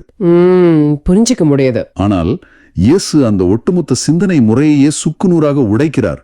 இவர் செய்த பாவமும் அல்ல, பெற்றோர் செய்த பாவமும் அல்ல, கடவுளின் செயல் இவர் வழியாக வெளிப்படும் பொருட்டே இவ்வாறு பிறந்தார் என்று ஆண்டவர் பதிலளிக்கிறார். இங்க நான் கொஞ்சம் குறுக்கிடுறேன். நீங்க சொல்றது சரிதான், ஆண்டவர் அந்த பழைய சிந்தனையை உடைக்கிறார். ஆனா இதுல எனக்கு ஒரு முக்கியமான, கொஞ்சம் கடினமான கேள்வி வருது. நேயர்களுக்கும் இந்த கேள்வி தோணலாம். கேளுங்க. கடவுளின் மகிமை வெளிப்படணும் அப்படிங்கிறதுக்காக ஒரு மனுஷனை 30 வருஷத்துக்கு மேல இருட்டிலேயே ஒரு பார்வையற்றவனா, ஒரு பிச்சைக்காரனா சமூகத்துல அசிங்கப்பட விட்டது ஒரு வகையில கொடூரமா தெரியலையா? இது நிறைய பேருக்கு வர்ற சந்தேகம் தான். அவன் என்ன கடவுளோட மகிமையை காட்டுற ஒரு கருவியா? இதை இன்னைக்கு ஒரு 10 வருஷமா ஒரு தீராத வியாதியில கஷ்டப்படுற ஒரு நேயர் அல்லது ஒரு பெரிய இழப்ப சந்திச்சிருக்கிறவங்க எப்படி புரிஞ்சுக்கிறது? இது மிக ஆழமான, அதே சமயம் நியாயமான ஒரு கேள்வி. இதை புரிந்து கொள்ள நாம் மூலமொழியான கிரேக்கத்தின் இலக்கண அமைப்பை கொஞ்சம் உற்று நோக்க வேண்டும். ஓ, மூலமொழியில வேற மாதிரி இருக்கா? ஆமா, பல இறையியலாளர்கள் இதை எப்படி விளக்குகிறார்கள் என்றால், இயேசுவின் பதிலை நாம் 2 பகுதிகளாக பிரிக்க வேண்டும். சரி. முதல் பகுதி, இவர் செய்த பாவமும் அல்ல, பெற்றோர் செய்த பாவமும் அல்ல. அத்தோட அந்த வாக்கியம் முடிகிறது. அதாவது துன்பத்திற்கும் பாவத்திற்கும் முடிச்சு போடாதீர்கள் என்கிறார். அடுத்த வாக்கியமாக, ஆனால் கடவுளின் செயல் இவர் வழியாக வெளிப்படும் பொருட்டு பகலாய் இருக்கும் வரை என்னை அனுப்பியவரின் செயல்களை நாம் செய்ய வேண்டும் என்று இதை படிக்க வேண்டும். ஓ, அப்போ கடவுள் அந்த மனிதனை குருடனாக படைத்தது பின்னால் ஒரு நாள் அவரை பயன்படுத்தி கொள்ள வேண்டும் என்பதற்காக அல்ல, மாறாக உலகத்தில் இருக்கும் இந்த இருளான சூழ்நிலையிலும் இந்த துன்பத்திலும் கடவுளின் அருளை எப்படி வெளிப்படுத்துவது என்றுதான் ஆண்டவர் பார்க்கிறார். அப்படிதானே? மிகச் சரியாக பிடித்து விட்டீர்கள். துன்பத்தின் காரணத்தை ஆராய்ந்து யாரை குற்றம் சொல்லலாம் என்று ஆண்டவர் பார்க்கவில்லை. மாறாக இந்த துன்பத்திற்குள் இறங்கி வந்து அதிலிருந்து கடவுளின் மகிமையை எப்படி பிறப்பிக்கச் செய்யலாம் என்ற இலக்கை நோக்கி பார்வையை திருப்புகிறார். வாவ், இது ரொம்ப அழகான விளக்கம். இதனால் தான் இயேசு, நான் உலகில் இருக்கும் வரை நானே உலகின் ஒளி என்று ஆணித்தரமாக சொல்கிறார். இருளில் துன்பத்தில் சிக்கி தவிப்பவர்களுக்கு வழிகாட்டும் ஒளியாக, அதிலிருந்து அவர்களை மீட்டெடுக்கும் ஒளியாக ஆண்டவர் இருக்கிறார். நேயர்களே, உங்கள் வாழ்விலும் நீங்கள் சந்திக்கும் பெருந்துயரங்கள், நோய்கள் உங்கள் பாவத்தின் சம்பளமாக மட்டுமே இருக்க வேண்டும் என்ற அவசியமில்லை. அது ஆண்டவர் உங்கள் வாழ்வில் நுழைந்து ஒரு மாபெரும் புதிய செயலை செய்வதற்கான களமாகவே மாறலாம். கண்டிப்பா. இது ரொம்ப ஆறுதலான ஒரு பார்வை. கஷ்டம் வரும்போது ஏன் எனக்கு இது நடக்குது, இந்த காரணத்தை தேடுறதை விட்டுட்டு இதுல இருந்து ஆண்டவர் எப்படி ஒரு நன்மையை உருவாக்குவார்னு பார்க்க பழகணும். சரி, இப்போ அடுத்த முக்கியமான கட்டத்துக்கு வருவோம். இந்த நிகழ்வுல ஆண்டவர் அவரை குணமாக்குற விதம் ரொம்ப வித்தியாசமா இருக்கு. ஆமா, அவர் தொட்டு குணமாக்குற விதம். ஆண்டவர் நினைத்திருந்தால் பார்வை பெறு அப்படின்னு ஒரே வார்த்தையில அவருக்கு பார்வை கொடுத்திருக்கலாமே. ஆனா அவர் தரையில உமிழ்ந்து சேறு உண்டாக்கி அதே பார்வையற்றவரோட கண்கள்ல பூசுறாரு. ஏன் உமிழ்நீர் சேறு அப்படிங்கிற ஒரு நடைமுறை? இத வாசிக்கும் போது எனக்கு உடனே தொடக்க நூல் தான் ஞாபகத்துக்கு வந்துச்சு. கடவுள் தரையின் மண்ணால் மனிதனை உருவாக்கினார் இல்லையா? அது ஒரு ரீக்ரியேஷன் மாதிரி, அதாவது புதிய படைப்பு மாதிரி தோணுதே. அது ஒரு அற்புதமான ஒப்பீடு. ஆழமான இறையியல் உண்மையும் அதுதான். சேர் என்பது மனிதன் மண்ணால் உருவாக்கப்பட்டான் என்பதை நினைவூட்டுகிறது. பிறவியிலேயே பார்வையற்ற அந்த மனிதனுக்கு கண்கள் குறைபாட்டோடு இருந்திருக்கலாம், அல்லது கண்களே இல்லாமல் கூட இருந்திருக்கலாம். ஆமா, பிறவியிலேயே அப்படி அமைஞ்சிருக்கு. படைப்பின் நாயகன் தாமே மண்ணில் இறங்கி வந்து தன் உமிழ்நீளால் ஒரு புதிய உறுப்பை உருவாக்குவது, இது வெறுமனே ஒரு குணமளிக்கும் நிகழ்வல்ல, இது ஒரு புதிய படைப்பு என்பதையே காட்டுகிறது. அது மட்டும் இல்ல, அந்த பார்வையற்ற மனிதனோட உலகத்தை பத்தி நான் யோசிச்சு பாக்குறேன். அவனுக்கு வெளிச்சம்னா என்னன்னு தெரியாது. அவனுடைய உலகமே தொடு உணர்வு மற்றும் கேக்குற திறன் மட்டும்தான். ஆமா, ஆண்டவர் வெறும் வார்த்தையால சொல்லியிருந்தா அவனுக்கு அது அவ்வளவு ஆழமா பதிஞ்சிருக்காது. ஆனா அந்த ஈரமான சேற்றை எடுத்து அவன் கண்கள்ல பூசும்போது ஆண்டவருடைய தொடுதல் அவன் உணர்ந்திருப்பான். யாரோ ஒருவர் என் இரண்ட வாழ்க்கையில என் காயத்துல கை வைக்கிறாரு அப்படிங்கிற அந்த தொடு உணர்வு அவனுக்கு ஒரு பெரிய நம்பிக்கையை கொடுத்திருக்கோன்னு நான் நினைக்கிறேன். நீங்கள் சொல்வது அந்த மனிதனின் உளவியலோடு மிகவும் ஒத்துப்போகிறது. ஆனால் அங்கே ஆண்டவர் அந்த மனிதனின் கீழ்ப்படிதலையும் சோதிக்கிறார். சேற்றை பூசிய உடனே அவனுக்கு பார்வை கிடைத்து விடவில்லை. சிலோவாம் குளத்தில் போய் கழுவு என்கிறார். ஓ, அந்த குளம். ஆம், அந்த குளத்தின் பெயர் சிலோவாம். நற்செய்தி வாசகத்தில் உள்ளபடி அதன் மூலமொழி அர்த்தம் அனுப்பப்பட்டவர் என்பதாகும். இங்கே ஒரு பெரிய ஆன்மீக சவால் இருக்கிறது. கண்களில் சேற்றை பூசிக்கொண்டு எருசலேம் வீதிகளில் மேடு பள்ளங்களில் தடுமாறி நடந்து சிலோவாம் குளத்திற்கு செல்வது ஒரு பார்வையற்ற மனிதனுக்கு எவ்வளவு கடினமான பயணம். ஆமா, அவன் நினைத்திருந்தால், ஏன் என்ன போக சொல்கிறீர், இங்கே என்னை குணமாக்க கூடாதா, நான் ஏற்கனவே கண்ணு தெரியாம கஷ்டப்படுறேன், இதுல என் முகத்துல சேற்ற பூசி ஊர்ல இருக்கிறவன் முன்னாடி என்ன கோமாளி ஆக்குறீங்களே 100 கேள்விகள் கேட்டிருக்கலாம். ஆனா அவன் எந்த கேள்வியும் கேட்கல. அதுதான் அவனுடைய விசுவாசம். எவ்வித சந்தேகமும் இன்றி ஆண்டவரின் வார்த்தைக்கு கீழ்ப்படிந்து போய் கழுவியதால் அவன் பார்வை பெற்று திரும்பினான். சிலோவாம் குளம் என்பது அனுப்பப்பட்டவர் என்று பொருள்படும். இயேசுவே தந்தை கடவுளால் அனுப்பப்பட்டவர். அந்த அனுப்பப்பட்டவரிடம் அவன் தன்னை முழுமையாக கையளித்தான். இது நேயர்களுக்கும் ஒரு சிறந்த பாடம். ஆம் நேயர்களே, இது உங்களுக்கான ஒரு நேரடி பாடம். பல நேரங்களில் ஆண்டவர் உங்களுக்கு ஒரு வழியை காட்டும்போது அந்த பாதை கரடுமுரடாக இருக்கலாம், அல்லது மற்றவர்கள் உங்களை பார்த்து சிரிக்கலாம். ஆனால் அந்த கேள்வியற்ற கீழ்ப்படிதல் தான், அந்த சிலோவாம் குளத்தின் பயணம்தான் உங்கள் வாழ்வில் அற்புதங்களை கொண்டு வரும். கண்டிப்பா. நாம எல்லாரும் இன்ஸ்டன்ட் அற்புதங்களை தான் எதிர்பார்க்கிறோம்.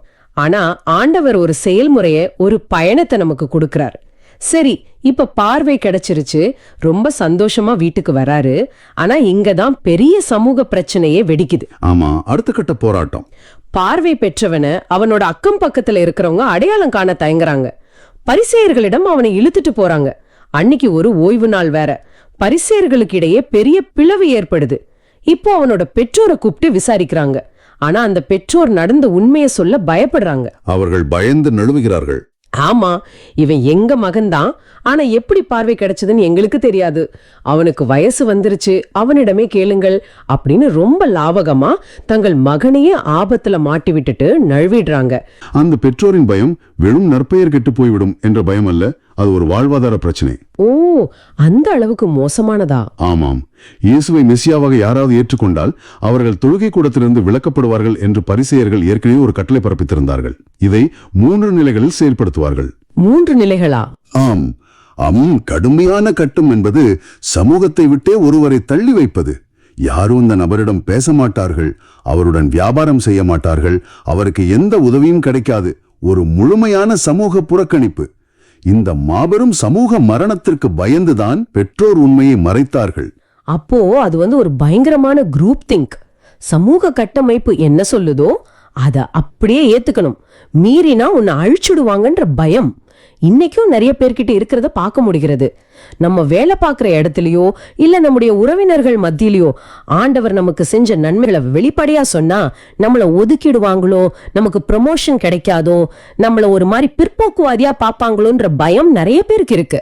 உண்மைதான். பெற்றோர் அந்த பாதுகாப்பான ஆனால் கோழைத்தனமான வழியை தேர்ந்தெடுத்தாங்க. ஆனா அந்த பார்வையற்ற மனிதன், அதாவது இப்போ பார்வை பெற்ற அந்த மனிதன், அவனோட தைரியம் எனக்கு ரொம்ப ஆச்சரியமா இருக்கு. அங்கேதான் அந்த மனிதனின் ஆன்மீக பரிணாமம் தொடங்குகிறது. அவனது பெற்றோருக்கு இருந்த பயம் அவனுக்கு இல்லை. பரிசேயர்கள் அவனை மிரட்டி இயேசுவை பாவி என்று குற்றஞ்சாட்டும் போது அவன் சொல்லும் பதில் வரலாற்றில் மிகச்சிறந்த சாட்சியங்களில் ஒன்று. ஆமா, அவர் ரொம்ப போல்டா பதில் சொல்றான். அவர் பாவியா இல்லையா என எனக்கு தெரியாது. ஒன்று மட்டும் எனக்கு தெரியும், நான் பார்வையற்றவனாயிருந்தேன், இப்போது பார்வை பெற்றுள்ளேன் என்று சொல்கிறான். வாவ்! அவனுக்கு பெரிய இறையியல் சட்டங்கள் எல்லாம் தெரியாது. ஆனால் தான் அனுபவித்த தன் வாழ்க்கையை மாற்றிய அந்த நிஜமான உண்மையை அவன் அந்த அதிகார வர்க்கத்திற்கு பயந்து மறைக்கவில்லை. அவனது ஆன்மீக பார்வை, அதாவது அகக்கண், படிப்படியாக திறக்கப்படுவதை யோவான் மிக நேர்த்தியாக பதிவு செய்திருக்கிறார். அத வாசிக்கும் போது எனக்கும் அது ரொம்ப தெளிவா தெரிஞ்சது. ஆரம்பத்துல 11வது வசனத்துல அவனை குணமாக்கியது யாருன்னு கேட்டப்போ இயேசு எனப்படும் மனிதர்னு ரொம்ப சாதாரணமா சொல்றான். அப்புறம் பரிசேயர்ன விசாரிக்கிறப்போ அவர் ஒரு இறைவாக்குனர் அப்படின்னு கொஞ்சம் ஆழமா புரிஞ்சுக்கிறான். படிப்படியான ஒரு வளர்ச்சி அது. ஆமா. அப்புறம் 33வது வசனத்துல பரிசேயர்கள் கிட்டயே தைரியமா வாதாடுறான். இவர் கடவுளிடமிருந்து வராதவர் என்றால் இவரால் ஒன்றும் செய்திருக்க இயலாதுன்னு சொல்றான். ஒரு பிச்சைக்காரர் அந்த காலத்துல பெரிய அறிஞர்களாயிருந்த பரிசேயர்களுக்கு கிளாஸ் எடுக்கிறான். அதுதான் தூயாவின் செயல்பாடு. அந்த விவாதத்தின் உச்சகட்டம் தான் மிகவும் கவலை அளிக்கக்கூடியது. பரிசேயர்களால் அந்த உண்மையை ஏற்றுக்கொள்ள முடியவில்லை. அவர்கள் கோபத்தின் உச்சிக்கு சென்று முழுக்க முழுக்க பாவத்தில் பிறந்த நீயா எங்களுக்கு கற்றுத்தருகிறாய் என்று சொல்லி அவனை கழுத்தை பிடித்து வெளியே தள்ளுகிறார்கள். அதிகாரத்துல இருக்கிறவங்களுக்கு உண்மை சுடும்போது இப்படிதான் நடக்கும் இல்லையா? ஆம், அதிகாரத்தில் இருப்பவர்கள் உண்மை தங்களுக்கு எதிராக திரும்பும்போது உண்மையை எதிர்கொள்ள முடியாமல் கேள்வியை கேட்டவரை தனிப்பட்ட முறையில் தாக்கி அவரை வெளியேற்றுவார்கள். இதைத்தான் பரிசேயர்கள் செய்தார்கள். இப்போ அந்த மனிதனோட நிலைமையை கொஞ்சம் நினைச்சு பாருங்க. 30 வருஷமா இருட்டுல பிச்சை எடுத்துட்டு இருந்தான். இப்போ பார்வை கிடைச்சிருச்சுன்னு சந்தோஷப்படுறதுக்குள்ள சொந்த தாய் தகப்பனும் அவனை கைவிட்டுட்டாங்க. சமூகமும் அவனை புறக்கணிச்சு கோயிலை விட்டு வெளியே தள்ளிருச்சு. அவன் மறுபடியும் ஒரு தனிமைப்படுத்தப்பட்ட நிலைக்கு தள்ளப்படுறான். ரொம்ப பரிதாபமான நிலைதான். ஆனா இங்கதான் நற்செய்தியோட மைய கருத்தே இருக்குன்னு நான் நினைக்கிறேன். எல்லாரும் அவனை கைவிட்டப்போ இயேசு அவனை தேடி வராரு. ஆமா, ஒரு சமயம் சமூக அமைப்பால் ஒருவன் வெளியே தள்ளப்படும் போது உண்மையான ஆண்டவர் அவனை தேடிச் செல்கிறார். 35ஆம் வசனத்தில் இயேசு அவனை கண்டுபிடித்து மானிட மகனிடம் நீர் நம்பிக்கை கொள்கிறாயா என்று கேட்கிறார். அவன் உடனே அவரை ஏற்றுக்கொள்கிறானா? அவன் ஆண்டவரே, அவர் யார்? நான் அவரிடம் நம்பிக்கை கொள்ளலாமே என்கிறான். இயேசு தன்னை அவனுக்கு வெளிப்படுத்துகிறார். அவன் ஆண்டவரே, நம்பிக்கை கொள்கிறேன் என்று சொல்லி அவரை பணிகிறான். உடல் கண்கள் சேற்றினாலும் நீராலும் திறக்கப்பட்டன. ஆனால் அவனது ஆன்மீக கண்கள் சமுதாயத்தின் எதிர்ப்புகளை தாண்டி அவன் நின்ற அந்த தைரியத்தினால் திறக்கப்பட்டன. ஒரு மனிதர் என்று தொடங்கி அவனது பார்வை இப்போது ஆண்டவர் என்று முழுமையான ஒளியை கண்டுவிட்டது. ரொம்ப சிறப்பா சொன்னீங்க. ஆமா, ஒரு பக்கம் ஒளியே தெரியாத ஒரு மனிதன் படிப்படியா ஒளியை நோக்கி நடந்து ஆண்டவரை அறிஞ்சுக்கிறான்.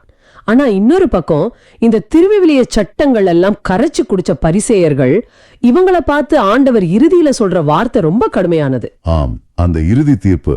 பார்வையற்றோர் பார்வை பெறவும் பார்வை உடையோர் பார்வையற்றோராகவுமே வந்தேன் என்று இயேசு சொல்றாரு. பரிசேயர்கள் உடனே நாங்களுமா பார்வையற்றோர்னு நக்கலா கேக்குறாங்க. அதுக்கு இயேசு, நீங்கள் பார்வையற்றோராய் இருந்திருந்தால் உங்களிடம் பாவம் இராது. ஆனால் நீங்கள் எங்களுக்கு கண் தெரிகிறது என்கிறீர்கள், எனவே நீங்கள் பாவிகளாகவே இருக்கிறீர்கள் என்கிறார். இது எனக்கு ரொம்ப முரண்பாடா ஆனா ரொம்ப ஆழமா படுது. இது ஒரு முரண்பாடல்ல, இது மனித அகந்தையின் உளவியல். ஆங்கிலத்தில் காக்னிட்டிவ் டிசனன்ஸ் என்று சொல்வார்கள். ஒருவரிடம் ஆழமாக பதிந்திருக்கும் நம்பிக்கைகளுக்கு எதிராக ஒரு உண்மையான ஆதாரம் நேரில் வரும்போது அவர்கள் அந்த ஆதாரத்தையே பொய் என்று நிராகரிப்பார்கள். ஓ, அவங்களுக்கு தெரிஞ்சதை மாத்திக்க மாட்டாங்க. ஆம், பரிசேயர்களிடம் சட்டம் என்பது திருவிவிலிய அறிவு இருந்தது, சமூக அந்தஸ்து இருந்தது. ஆனால் தங்களுக்கு எல்லாம் தெரியும் என்ற அந்த அகந்தைதான் அவர்களின் கண்களை முற்றிலுமாக மறைத்து விட்டது. இறைவனின் வார்த்தை மனித உருவெடுத்து அவர்கள் கண்முன் நின்றபோதும் அவர்களால் அவரை அடையாளம் காண முடியவில்லை. ஏனென்றால் தங்களுக்குள்ளேயே ஒளியை வைத்துக் கொண்டிருப்பதாக அவர்கள் நம்பினார்கள். அப்போ உண்மையான குருட்டுத்தன்மைங்கிறது கண்கள்ல இல்ல, மனசுல இருக்கிற அகந்தையில இருக்கு. எனக்கெல்லாம் தெரியும்னு நினைக்கிற அறிவுஜீவிகளுக்கும் தங்களை தாங்களே நீதிமான்களாக நினைச்சுக்கிட்டு அடுத்தவங்களை தீர்ப்பிடுற எல்லாருக்குமான ஒரு பெரிய எச்சரிக்கை இது. ஆமாம், தாங்கள் அறிவாளிகள் என்ற அந்த அகந்தைதான் உண்மையான பாவம்னு இயேசு ஆணித்தரமா சொல்றாரு. இறைவனின் திருமுன் ஒரு மனிதன், ஆண்டவரே, நான் ஒன்றுமே அறியாதவன், எனக்கு பார்வையை தாரும் என்று தாழ்ச்சியோடு அணுகும்போதுதான் உண்மையான பார்வையை, உண்மையான ஒளியை அவன் பெற முடியும். அந்த பார்வையற்ற பிச்சைக்காரனிடம் அந்த தாழ்ச்சி இருந்தது. அதனால் அவன் ஒளியை பெற்றான். பரிசேயர்களிடம் தாழ்ச்சி இல்லை. அதனால் அவர்கள் இருளிலேயே தங்கிவிட்டார்கள். ரொம்ப ஆழமான, சிந்திக்க தூண்டும் விவாதம் இது. இன்னைக்கு நாம பார்த்த இந்த நிகழ்விலிருந்து நேரர்களாகிய நீங்க உங்களுக்குள்ளேயே கேட்டுக்க வேண்டிய ஒரு முக்கியமான கேள்வி இருக்கு. கொஞ்சம் உங்க சொந்த வாழ்க்கையை நினைச்சு பாருங்க. பல நேரங்களில் நாமளும் பரிசேயர்களைப் போல எனக்கு எல்லாம் தெரியும், என் தத்துவம்தான் சரி, என் புரிதல் தான் சிறந்தது என்ற அகந்தையால் நம் வாழ்வில் ஆண்டவர் செய்யும் பல அற்புதமான காரியங்களை பார்க்க தவறி ஆன்மீக பார்வையற்றவர்களாக அந்த இருட்டு குகைக்குள்ளேயே உட்கார்ந்திருக்கிறோமா? இது ஒவ்வொருவரும் தங்களை தானே கேட்டுக்கொள்ள வேண்டிய கேள்வி. வெளிச்சம் நம்மை தேடி வரும்போது அதை ஏற்றுக்கொள்ளும் அந்த பார்வையற்ற மனிதனின் தாழ்ச்சி நமக்குள் இருக்கிறதா? ஆம், இந்த ஆழமான சிந்தனையோடு நேயர்கள் தங்களை இறைவனின் ஒளியிடம் ஒப்புக் கொடுக்க வேண்டும். உண்மையான ஒளியான ஆண்டவர் உங்கள் ஒவ்வொருவரின் வாழ்விலும் பிரகாசிப்பாராக. இங்கதான் திருத்தந்தை 16ஆம் பெனடிக்ட் ஒரு சூப்பரான விஷயத்த சொல்றாரு. என்ன சொல்றாரு? பரிசேயர்கள் தங்கள் கண்களால் பார்த்தாலும் அவங்க அகப்பார்வையற்றவர்களாக இருந்தார்கள். மனிதர்கள் தங்களுக்கு தாங்களே ஒரு சித்தாந்த பாதுகாப்பு வளையத்தை உருவாக்கி கொள்கிறாருன்னு திருத்தந்தை சொல்றாரு. சித்தாந்த பாதுகாப்பு வளையம், அதாவது ஒரு ஐடியாலஜிக்கல் செக்யூரிட்டி சிஸ்டம். ஆமா, மதமோ நாத்திகமோ அல்லது உலகாயுதமோ எதுவாயினும் அது மனிதர்களின் சுயநலத்தால் அவர்களை குருடர்களாக்கிவிடும். பரிசேயர்கள் தங்கள் அதிகாரத்தை இழக்க விரும்பல. ஓஹோ, அதனாலதான் உண்மை தெரிஞ்சு அவங்க அதை ஏத்துக்கல. கண்டிப்பா, அவங்க அகங்காரம் அவங்க கண்ணை மறைச்சிடுச்சு. திருவிவிலியம் கூறுவது போல நமது மிகப்பெரிய பாவம் பெருமைதான். ஆமா, பிரைட். எங்களுக்கு கண் தெரிகிறதுன்னு பரிசேயர்கள் நினைத்தது அவங்களோட பாவம் நிலைத்திருக்க காரணமா அமைஞ்சிடுச்சு. நண்பர்களே, நாம் இந்த ஆழமான தேடலின் இறுதி பகுதிக்கு வந்துட்டோம். இவ்ளோ நேரம் நாம பேசின இந்த விஷயங்கள்ல இருந்து உங்களுக்கான ஒரு சவாலான கேள்வியை நான் முன்வைக்க விரும்புறேன். நேயர்கள் இந்த கண்டிப்பா சிந்திக்கணும். இன்னைக்கு நாம எதுலெல்லாம் எனக்கு எல்லாம் தெரியும்னு உறுதியா நம்புறோமோ அதுவே நம்மள அகப்பார்வையற்றவர்களா மாத்திருக்கலாமோ? ஆமா, நம்மளோட ஈகோ. இயேசுவோட அன்பும் வெளிச்சமும் நம்ம கண்களை திறக்க நாம அனுமதிக்க தயாரா இருக்கோமா? நம்மோட முன்முடிவுகளை உடைக்க நாம ரெடியா? கொஞ்சம் யோசிச்சு பாருங்க. இந்த ஆழமான பார்வை உங்களுக்கு பயனுள்ளதா இருக்குதுன்னு நினைச்சா மத்தவங்களுக்கு இந்த வீடியோவை ஷேர் பண்ணுங்க. நற்செய்தியின் தூதராக இறையாட்சியை எடுத்துரைங்க. நன்றி. மீண்டும் நாளை சந்திப்போம். இயேசுவுக்கே புகழ். அன்னை மரியே வாழ்க.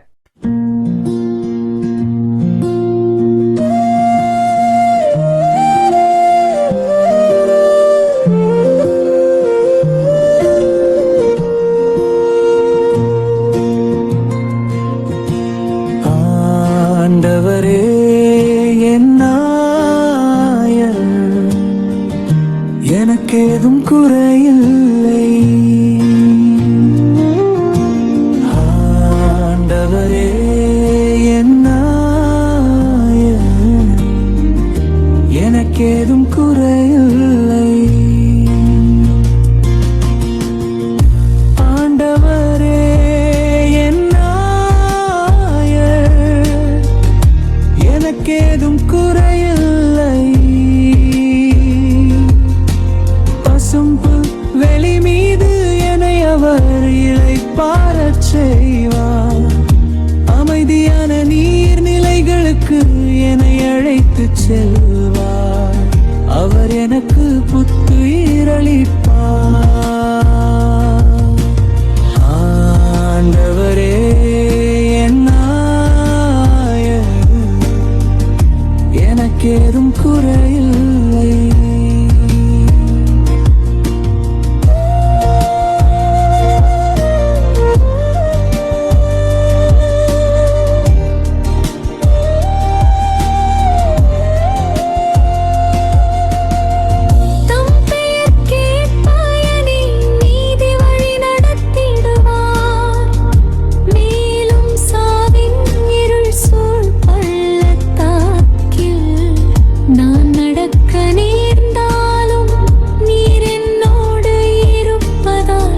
எத்திங்கிற்கும் அஞ்சிடே, உம் கோலும் நெடுங்கழியும் என்னை தேற்றும். ஆண்டவரே என் நாயர், எனக்கேதும் குறையில்லை.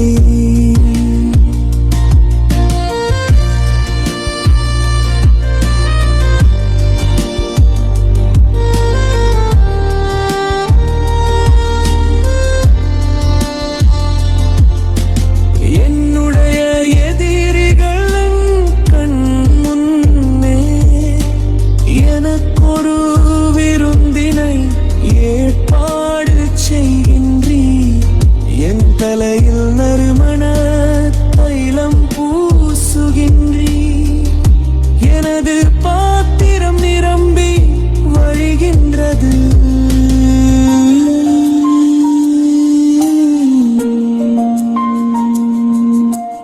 ஆண்டவரே என் நாயர், எனக்கேதும் குறையில்லை.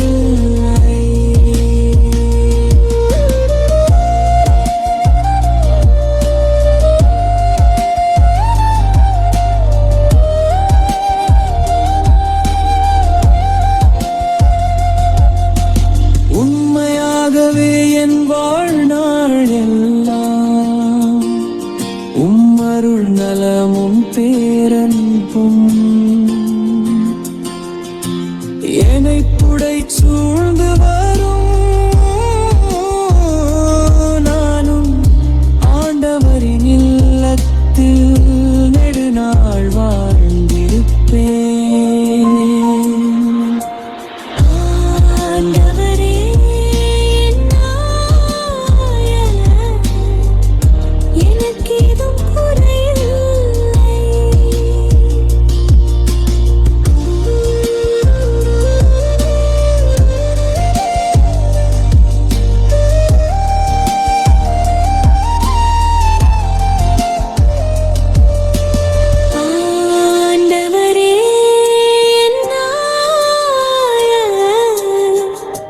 எனக்கேதும் குறையில்லை. ஆண்டவரே என் நாயர், எனக்கேதும்